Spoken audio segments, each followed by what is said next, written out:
আমরা এখন এসেছি প্যালেটা লেক ফ্রন্ট পার্ক বার্লিংটনে। তো এটা একটা বিউটিফুল ওয়াটার ফ্রন্ট পার্ক।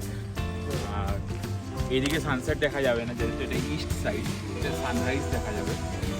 তো এখন আমরা এই পার্কে এসেছি। It's not very far from our house, only 30 minutes.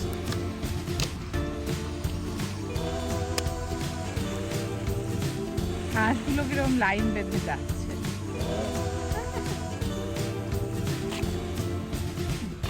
এই হাঁসগুলো দেখো, হাঁসগুলো সব লাইন ধরে বাড়ি ফিরছে।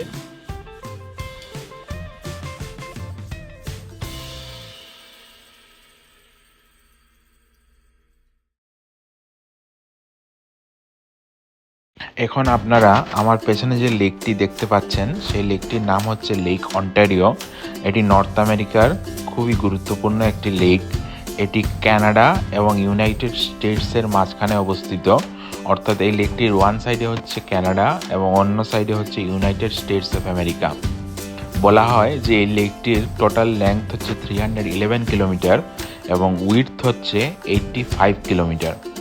এই লেক অন্টারিওকে ঘিরে বেশ কিছু গুরুত্বপূর্ণ শহর রয়েছে, যেমন টরন্টো, হ্যামিল্টন এগুলো। এই লেকটি পরিবেশগতভাবে এবং বাণিজ্যিকগতভাবে অত্যন্ত গুরুত্বপূর্ণ একটি লেক।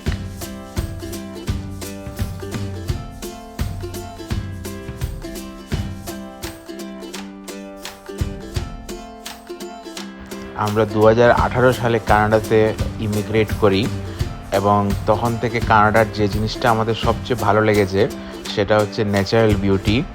এবং কানাডা এবং এমন একটি দেশ যেটা খুবই সুন্দর, এবং কানাডার যে কোনো প্রভিন্স, যে কোনো জায়গায়, যত জায়গায় আমরা গেছি এ অবধি আমাদের খুবই ভালো লেগেছে। Full of natural beauty.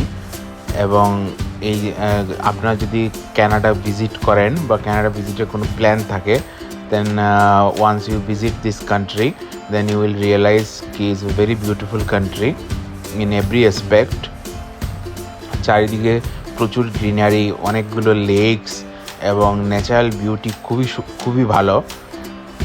তো আমরা আমাদের এখন অবধি খুবই দারুণ অভিজ্ঞতা কানাডাতে থাকার, এবং আমাদের খুবই ভালো লেগেছে এখন অবধি।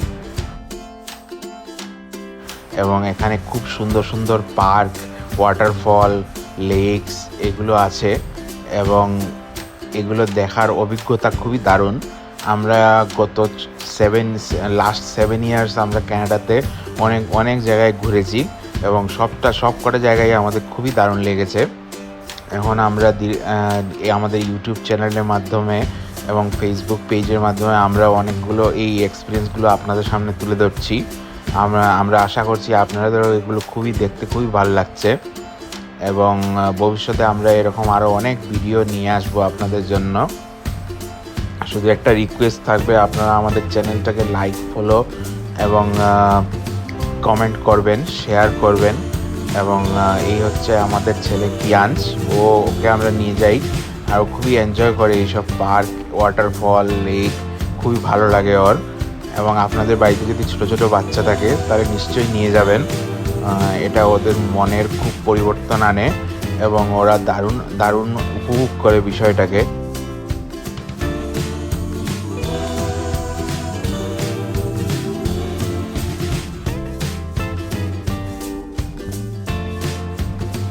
এটা হচ্ছে পার্কের এন্ট্রান্স।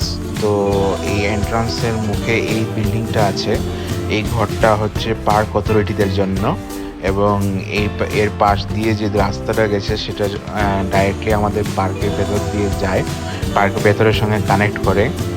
এবং আপনারা যদি এই পার্কে আসেন তাহলে এই সামনে যে গাড়িগুলো রাখা আছে সেখানে আপনাদের পার্কিং করতে হবে, এবং once the parking is done then you can take this route and go inside the park. যেমন এখন আমরা পার্কের ভেতরে যাচ্ছি।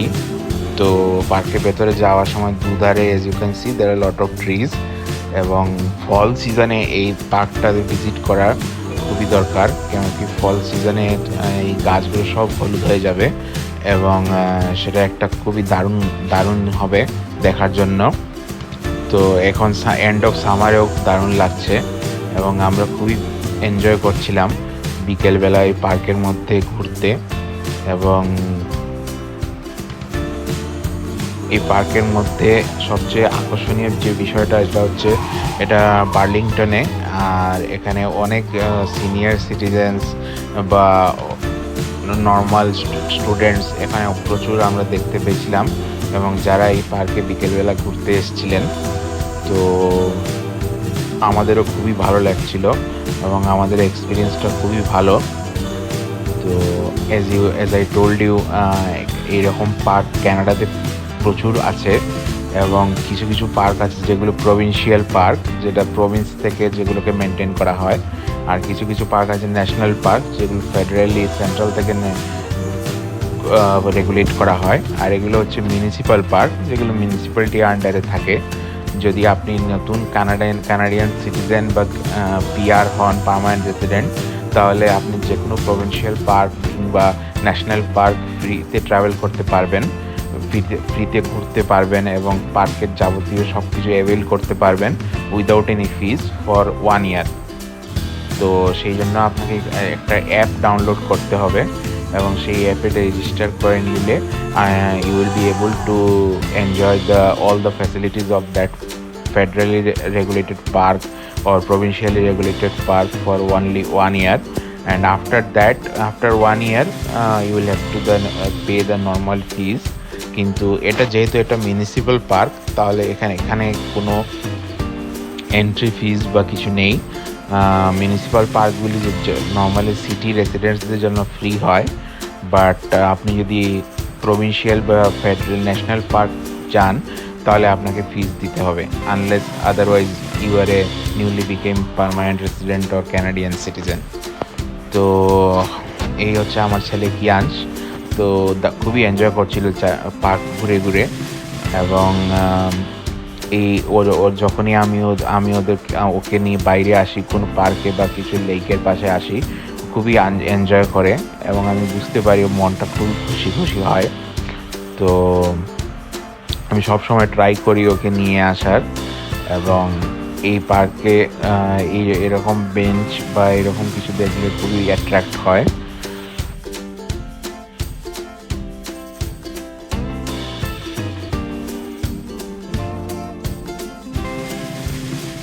পার্কের মধ্যে এই প্যালেটা নামের হাউসটি আজও রয়েছে, যা একসময় বিখ্যাত ব্যবসায়ী এডমন্ড প্যালেটার ব্যক্তিগত বাসভবন ছিল। এই স্থাপনাটি ইতিহাস ও স্থাপত্যকলার দৃষ্টিকোণ থেকে খুবই গুরুত্বপূর্ণ। 1930-এর দশকে এটি তৈরি করা হয়েছিল, এবং এটি এখনও আজও আছে, এবং এই হাউসটাকে এখন সিটি কর্পোরেশনের তরফ থেকে রিনোভেট করা হয়েছে, এবং এখন এটি ম্যারেজ হল এবং ডিফারেন্ট কালচারাল অ্যাক্টিভিটিসের জন্য ব্যবহার করা হয়, এবং it's a very beautiful mansion as you can see in the video.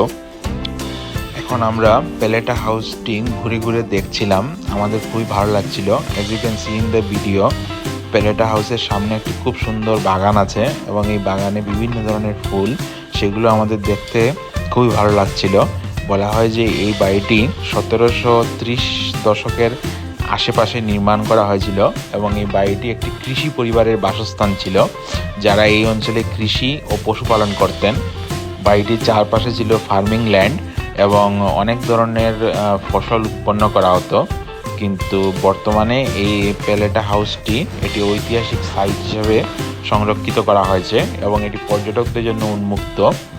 তো এখানে লোকাল মিউনিসিপ্যাল গভর্নমেন্ট এটাকে রক্ষণাবেক্ষণের কাজ করে যাচ্ছেন, এবং বাড়িটির ভেতরে এখনও সেই পুরনো দিনের আসবাবপত্র এবং বিভিন্ন জিনিস রাখা আছে, যা দর্শনার্থীরা অতীতের জীবনযাত্রার স্বাদ দেয়।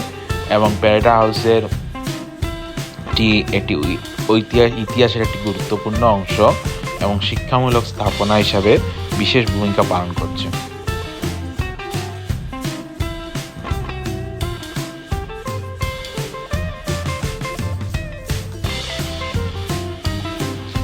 এখন আমরা আমাদের বাড়ির উদ্দেশ্যে রওনা হয়েছি। তো এই হাইওয়েটার নাম হচ্ছে কুইন এলিজাবেথ এক্সপ্রেস হাইওয়ে। এই হাইওয়েটা ডাইরেক্টলি আমরা যে শহরে থাকি সেই শহরের সঙ্গে কানেক্ট করবে, এবং আমাদের এই ডিস্টেন্স ট্রাভেল করতে অলমোস্ট 30 to 35 মিনিটস সময় লাগবে। যদি আপনাদের আমাদের এই ভিডিওটা ভালো লাগে তাহলে প্লিজ লাইক, ফলো, কমেন্ট এবং শেয়ার করবেন এবং আমাদের ইউটিউব চ্যানেলটাকে সাবস্ক্রাইব করবেন এবং আমাদের ফেসবুক পেজটাকে ফলো করবেন। আপনাদের সহযোগিতা থাকলে আমরা আরও এরকম অনেক ভালো ভালো ভিডিও নিয়ে আসব এবং আপনারা সবাই খুবই ভালো থাকবেন। Thank you and take care.